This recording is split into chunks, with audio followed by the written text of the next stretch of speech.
What's up? What's good? What's poppin'? What's cracking? What's percolating? What is really good in the hood? It is your man, Theo Butler, and I am here with the WGTB Boot City Flag Football post-game show. Yes, I said post-game because we had some exciting games last night. But before we get into the results of those games, as I normally do, I want to say thank you to all the fans, family, friends, and loved ones that showed up, showed out, showed support. We see you, we feel you.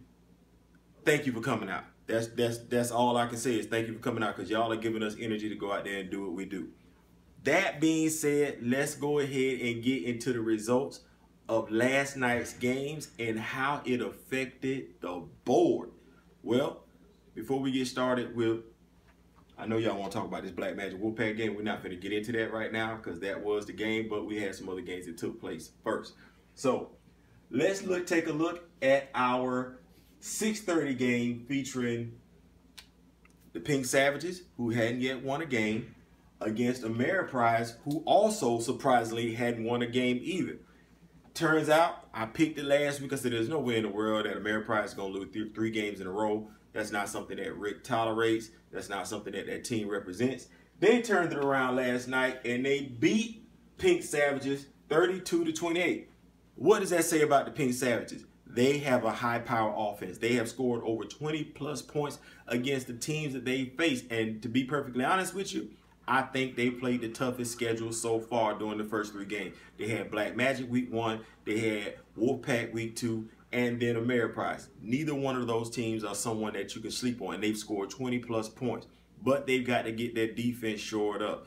Talked to TA last night. He's definitely looking at making some adjustments to get that defense shored up and everything. TA, like I said, you got a great team. You guys keep doing what you do and keep your head up. Rick, congratulations on getting that first game victory out of the way. Now it's on to bigger and better things. Our next 6:30 game, and this team was on red upset alert. I'm talking about Bortles and the fellas, who were only losing 13-12 at the half against Real Talk. I was there. I saw it. I couldn't believe it. I was like, wait, these guys, they getting ready to pull one up.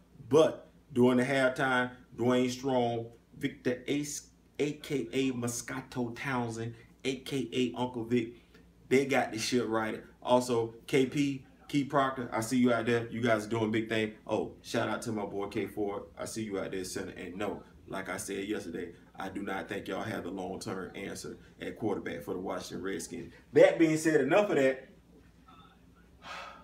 Real Talk was able to get their act together during the second half, and they beat Borders and the fellas 33-18.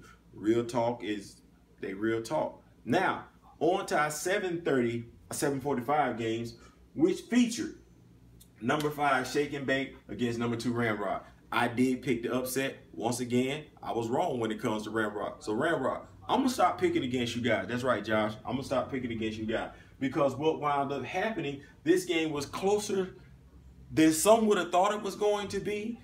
From what Jason told me, that's the man that runs Shake and Bake. It came down to 2 goal line stands by Ramrod. Ramrod was able to hold on and seal the deal against, where we at? Against Ramrod, well, against Shake and Bake, they were able to seal the deal 22-19. Ramrod, like Black Magic, heading into that night, were undefeated. They held on. But now, the game that everybody was talking about. Before I get into this game, Marcus St. Fard, listen, don't play coy. You're either on the roster or you're not on the roster. If I ask you if you're on the roster and you say no, you're not going to be discussed. Don't try and use me as your personal hype machine so you can be like, oh, I did, y'all, because I can't talk about somebody if I don't know they're playing. Stop being coy. That being said, Black Magic came out on top against the Wolfpack last night, 27-14. It was an exciting game. That score is probably not, in my opinion, indicative of how close the game was. It was a great game. We had a lot of support out there and everything. Black Magic did a fine job of tunneling the Wolfpack offense into the middle of the field. They didn't let them throw the ball to the perimeter, and they didn't let them run the ball to the perimeter. Says a lot. Yes, I did say Black Magic has an older team, but with age comes wisdom. With wisdom comes continuity, and that's not something that can be duplicated. Athleticism can't make up for all of that, and Black Magic showed that last night. So, how does that affect our board? How does that affect our board? Let's see. Oh, I'm gonna come back to Marcus St. Far. Marcus put on one hell of a game last night, a one-man wrecking crew. Black Magic played unselfish flag football. I saw 2 guys on that team that are standouts. Derek Fulson being one of them, standing on the sideline saying, hey, this game ain't for me, but it's about the W at the end of the game. Clyde Shim did the same thing. Saw the Wolfpack playing unselfish football, and for the first time in a long time, after a loss, I saw a Wolfpack team that was not, how can I say it, hanging their heads low. This is a team that's on the come up, ladies and gentlemen. But how does that affect our board? Black Magic is undefeated, so they should still be ranked number 1, yes? So they're number 1. Ramrod is still undefeated, so they should be ranked number 2, right? Yep. The Wolfpack have only lost 1 game and have played a tougher schedule out of all the teams that have only lost 1 game, so they're still ranked number 3, right? Real talk, 2-1, they still ranked number 4. This is where it gets a little bit dicey right here. So Shake and Bake lost, right? Bortles hasn't won a game yet, so they still ranked number 8. So let's watch this board undergo just a slight metamorphosis. Now, mind you, Bortles is number 8, but I did talk to somebody last night, and I'm just going to do what the man asked me to do.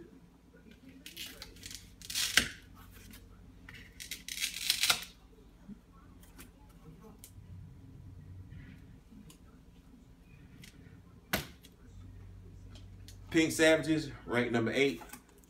If you're watching this and you're a member of the Pink Savages and you have a problem with this, you need to talk to the guy who runs the Pink Savages.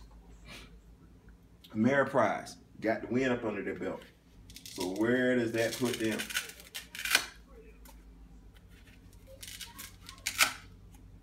Yeah, it's getting ready to get real dicey right now. Bam! Ameriprise, number 5. We ain't gonna do that. It's not all right. Shake and Bake, number 6.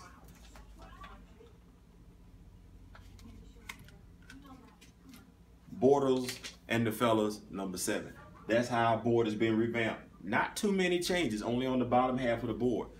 Next week, our first game in the month of October, and as we all know, October is Breast Cancer Awareness Month. So you'll see the teams donning pink colors, pink accessories to show their support for all breast cancer survivors and victims.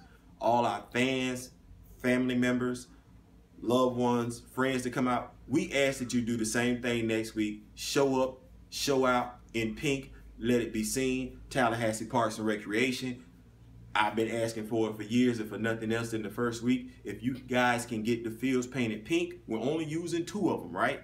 So instead of having white chalk outlines, let's have pink chalk outlines and show these women, and yes, some men that do suffer from breast cancer, that we are definitely supporting them.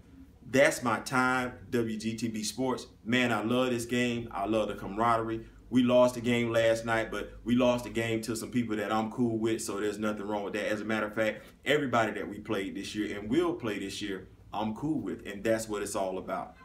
Compete on the field, be friends off the field. I'm Theo Butler. That's my time. I'm out.